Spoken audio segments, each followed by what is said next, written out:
네, 국회에서 취업준비생의 인권을 위한 보호법 제정을 추진하고 있습니다. 이렇게 국회에서 취준생 인권보호법을 위한 움직임이 있는데요. 네, 잡정부센터에서는 취준생들의 인권을 지키는 방법을 알려드리는 취준생 인권위원회가 있습니다. 네, 그동안 몰라서 넘어가고 또 알면서도 취업시장의 약자로서 넘어가야만 했던 그런 일들 많이 겪으셨을 텐데요. 오늘 이 코너를 통해서 조금이나마 자기 권리를 당당하게 외칠 수 있기를 바라보겠습니다. 네, 오늘 도움 말씀 주실 취준위원장이자 안방 대감, 트러스트원 취업 컨설팅의 송진원 노무사님 함께하겠습니다. 어서 오십시오. 안녕하십니까? 안녕하세요. 네, 그리고 또 2부의 도우미 신세미께서도 함께합니다. 안녕하세요. 네, 안녕하세요. 자, 송쌤이 월요일에도 활약을 해주셨잖아요. 네네. 그때 이제 지원 전략이나 스펙을 점검해 주셨는데 지금 이제 상반기가 1, 2주 정도밖에 안 남았는데 지금 시점에서 스펙을 쌓기는 좀 그렇고 네. 어떤 걸 하는 게 가장 좋을까요? 조언을 좀 해주시면 어떤 게 그래서 이제 있을까요? 뭐 자연스럽게 오늘 주제랑 비슷한 것 같아요. 요즘에는 뭐 3월 또는 9월, 그러니까 3월, 9월만 취업 준비하면 하수라 생각을 해야 돼요.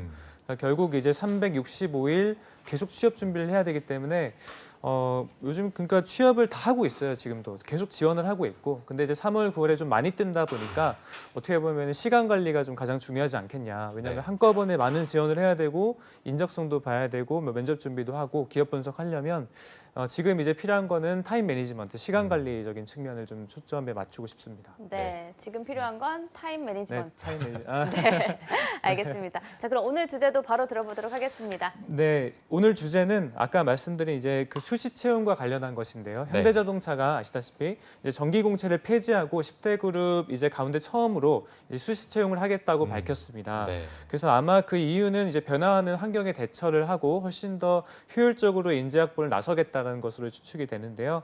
실제 이제 주요 10대 기업 가운데 현대자동차가 이렇게 됐던 것은 이제 앞으로는 수시 채용이 훨씬 더 활발해질 것이고 다른 기업들도 이것들을 발판 삼아서 계속 수시 채용 늘려갈 거라고 좀 얘기를 해볼 수 있겠습니다. 네. 이렇게 되면 근데 이제 취업 준비생들에게는 이제 유리한 것도 있겠지만 불리한 점이 많은 거예요. 예를 들어서 이제 필요한 인력만 상시적으로 채용을 하고 즉시 채용하면 바로 일을 할 줄 알아야 되니까 신입보다는 경력직 중심으로 채용 시장이 넘어가는 게 아니냐라는 이제 것이 있고요. 그래서 우리는 이제 취업 준비생들 어떻게 이 난관을 타파할 수 있을 것인지 또는 어떻게 하면 이 난관을 잘 활용할 수 있을 것인지에 대해서 오늘 나눠보고자 합니다. 네, 오늘 한번 살펴보도록 하겠습니다.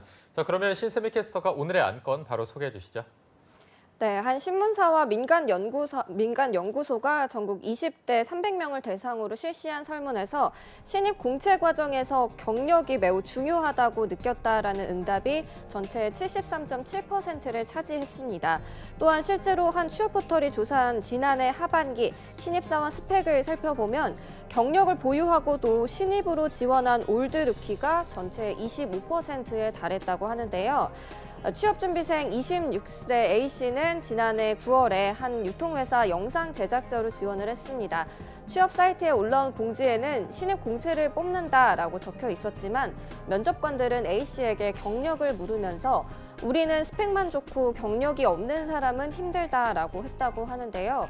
또 뿐만 아니라 A씨의 스펙은 다른 지원자보다 훨씬 뛰어났지만 면접관의 질문은 경력이 있던 다른 지원자에게로 몰렸다고 합니다. 면접에서 결국 탈락을 면치 못한 A씨는 신입 공채는 신입사원을 채용한다는 게 아니라 경력자를 뽑되 월급만 신입사원 수준으로 주겠다는 것 같다고 토로를 했습니다. 또 웹디자이너 B씨는 1년째 구직 활동 중이라고 합니다. 경력이 없는 탓에 20번 넘게 본 면접에서 전부 떨어졌다고 하는데요. B씨는 이력서에 경력이 없다라고 적었지만 막상 면접에 가면 모두 경력을 물었다며 이럴 거면 채용 공고에 왜 경력 무관으로 해놓는지 이해할 수가 없다고 말을 했습니다. 그리고 또 C씨도 얼마 전 들어온 회사에 면접을 보러 갔다가 헛걸음을 했다고 합니다. 곧바로 실무에 투입할 사람이 필요하기 때문에 경력이 없으면 채용할 수 없다고 했다고 하는데요. C씨는 경력이 없다고 떨어뜨릴 거면 서류에서 걸으면 되지 않느냐, 이 추운 날씨에 오라고 해서 시간 낭비만 했다라고 말을 했습니다. 누구나 처음은 있을 수 있는데 죄다 경력자만 뽑으면 정말 신입은 대체 어디서 경력을 쌓으라고 하는지 모르겠는데요.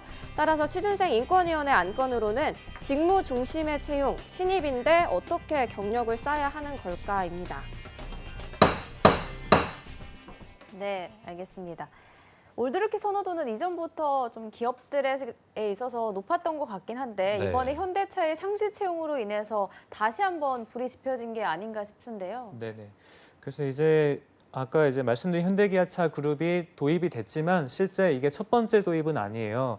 현대자동차가 워낙 대기업 그룹이고 우리나라 이제 재계 순위 2순위에다가 이제 이번에 공표를 했기 때문에 좀 이슈화가 됐는데 사실은 우리나라에서 많은 기업들이 아까 사례에서 소개가 됐다시피 이미 수시 채용으로 진행을 하고 있고 수시 채용을 할 때는 바로 즉시 채용해서 쓸 수 있는 소위 신입보다는 경력직을 더 선호하게끔 되기 마련이거든요. 그러니까 어떻게 보면 이제 불일치가 일어나는 거죠. 미스매치가 일어나는 거예요. 신입 자리인데도 불구하고 경력을 요구한다는 것은 신입 사원들은 그 어디로 가야 되냐 이런 이제 이슈가 분명히 있는 것 같습니다. 네. 하지만 어쨌든 이게 법적으로 저희가 제재할 수 없는 부분이다 보니까 그럼 신입 취업 준비생들을 어떻게 좀 준비해야 되는지 좀 말씀드리면 좋을 것 같은데요. 그래서 일단 여러분들이 아셔야 될 게 지금 대기업 중심의 공채라는 게 있잖아요. 3월 달하고 9월 달의 공채는 사실 일부 대기업들만 활용하고 있는 것이에요. 그러니까 그게 사실 우리나라를 대표할 수 있는 채용 트렌드는 아니다라고 봐야 될 것 같습니다. 그래서 이미 왜냐하면 대기업 공채는 정말 인원수도 많이 조금밖에 채용 안 할 뿐만 아니고 기존의 이제 기수제라든지 또는 이제 관례적으로 또는 로열티가 중심으로 된 그런 공채를 채용하는 게 이제 명목상으로 유지가 됐는데 기업 입장에서 봤을 때는 효율성이 낮은 제도는 맞습니다. 그래서 분명히 이제 수시 채용 그리고 경력 중심으로 직무 경력 중심으로 하는 시장으로 옮겨갈 건데 그때 이제 어떻게 해야 될지 저희가 봐야 될 것 같아요. 그래서 옮겨간다는 증거를 잠깐 말씀드리면 실제 한 취업 포털 사이트에서 인사 담당자 한 646명을 대상으로 시행한 이제 2019년 신입 채용 방식 설문조사에 따르면 그중에 이제 대기업 중에 59.9%가 그 정도만 이제 정기 공채를 한다라고 되어 있었고 21.6%가 상시 채용을 선택하겠다라고 답을 했습니다. 결국 5군데 중에 한 곳은 상시 채용을 진행한다는 뜻이죠. 근데 유의미한 포인트는 지난해하고 비교했을 때 정기 공채로 뽑겠다는 것은 비율이 이제 8.1% 포인트가 줄었고 상시 채용은 10% 포인트가 늘어난 수치라는 것입니다. 결과적으로 상시 채용이 훨씬 더 늘고 있고 공채는 줄고 있다라는 것이 이제 현 상황이라고 여러분들이 인지를 꼭 해야 되겠습니다. 네.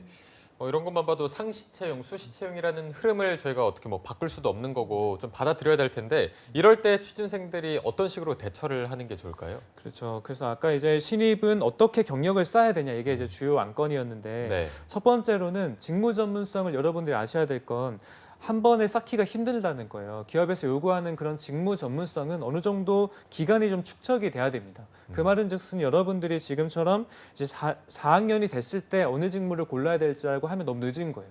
그래서 여러분들이 취업 준비는 최소 3학년, 1, 2학년 정도는 다양한 직무 경험을 해보시고 다양한 경험 해보시고 뭐 여행도 갔다 오셔도 괜찮아요. 근데 3, 4학년, 소위 3학년 때부터는 여러분들이 직무에 대한 확정을 어느 정도 하시고 그에 관련한 동아리 활동이라든지 연구의 경험 또는 인턴이라든지 직무 자격증 등을 준비하셔가지고 좀 기간을 늘리게 잡고 여러분들이 취업 준비를 해서 직무 전문성을 갖춰 놓는 게 좀 중요합니다. 그래서 옛날보다 이제 스펙의 중요성은 좀 낮아지고 직무 이해도와 직무에 대한 준비가 얼마만큼 됐는지가 훨씬 더 중요하기 때문에 3학년 때는 이제 경험의 그 질보다는 양적인 측면에서 최대한 직무 관련 활동들을 많이 해놓는 걸 추천드립니다. 네. 그러면 뭐 작은 회사에서라도 경험을 쌓는 게 중요할까요? 그렇죠. 왜냐하면 3학년 때 사실 대기업에서 뭐 인턴을 한다든지 정규직은 당연히 어렵고 쌓기가 어려워요. 그래서 제가 아까 잠깐 말씀드린 경험의 질보다는 여러분들이 3학년 때 경험의 질이 좋은 곳에 가서 인턴할 확률이 높을까요? 그렇지 않아요. 맞죠? 그래서 경험의 양적인 측면을 생각하셔서 대내적인 활동과 대외적인 활동 그리고 단기적인 활동과 중장기적인 활동을 여러분들이 투두리스트 또는 이제 커리어에 대한 전반적인 맵을 꼭 해보시고 준비하시는 게 좀 필요할 것 같고요. 그리고 아까 제가 서두에 말씀드린 3월하고 9월 달에 이제 채용이 뜨는 것은 아까 전에 말씀드렸다시피 좀 이제는 지고 있는 채용 방식이라고 말씀을 드렸어요. 그래서 여러분들이 두 가지 숫자를 기억하시면 좋겠습니다. 365일 준비, 10분 내 채용 완료. 이게 이제 무슨 말이냐면은 결국 여러분들의 취업 준비는 365일 계속 진행이 되어야 되는 것이고 공고가 떴을 때 10분 만에 지원 가능한 역량을 만들어 놓으셔야 돼요. 그러니까 기본적으로 여러분들이 지금 하고 계신 자기소개서, 면접 이 정도는 그냥 일반적인 결과물로 툭툭 튀어나오셔야 되고 그 전에 그 기업을 딱 봤을 때 분석할 수 있는 기업 분석 역량 그리고 직무를 파악할 수 있는 직무에 대한 기본적인 이해도, 그다음 실제 경험 바탕으로 바로 이제 쓸 수 있게끔 준비를 해놔야 된다라는 것이 두 번째 포인트가 되겠습니다. 네. 자, 365일 준비, 10분 채용. 굉장히 네, 또 10분 살벌한 만에 말인 것 지원. 같습니다. 네. 자, 마지막으로 그러면 진원 쌤의 네. 촌철살인 한마디도 좀 짧게 들어보도록 하겠습니다. 네, 벌써 시간이 금방 됐네요. 여러분들이 이제 수시 채용일 경우에는 공고 찾는 것이 하나의 능력이에요. 여러분들이 외국계는 우리나라에 제가 저번에도 계속 말씀드렸다시피 포춘 500대 기업 중에 한 230군데가 지금 들어와 있단 말이에요. 여러분들 다 아세요? 모르잖아요. 그래서 결국 수시 채용은 여러분들의 공고 찾기, 내 전략에 비롯해서 직무를 확정하고 맞는 공고를 찾는 게 제일 우선순위거든요. 그래서 그 부분을 꼭 전략적으로 노려보시고 인적 네트워크라든지 또는 뭐 링크드인이라든지 비즈니스 이제 소셜 네트워크 서비스를 잘 활용하셔가지고 여러분들이 적극적으로 여러분들의 갈 곳을 찾는다. 그게 이제 취업 전략이라고 생각을 꼭 하셔야 되겠습니다. 그리고 잠깐만 말씀드리면 일단 정부는 무조건 수시 채용이 확대됨에 따라서 TU가 낮아질 수 있는데요. 정부는 무조건 이에 대해서 규제를 꼭 하셔가지고 모니터링 꼭 하시고 TU가 줄여지지 않도록 취업준비생들을 좀 위해서 도움을 주시기 바랍니다. 네, 알겠습니다.